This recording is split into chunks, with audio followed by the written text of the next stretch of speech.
How to hide friends on Facebook.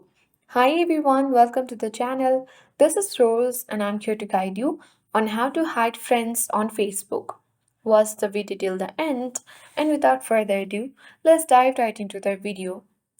First of all, launch Facebook on your device or you can simply launch Facebook site as well. After that, log into your account. Tap three-line menu icon at top right corner. Scroll down. Tap Setting and Privacy. Now choose Settings option. After that, you need to land on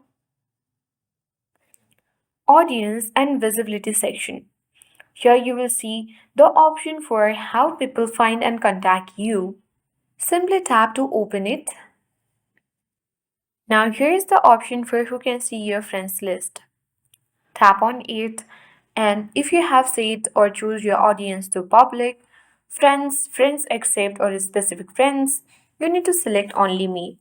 After selecting only me or your desired option, your friends list will be visible to you only and it will be updated. So that's it. I hope this guide was helpful. If it was, then do like, share, comment and don't forget to subscribe. Thanks for watching and see you in the next video.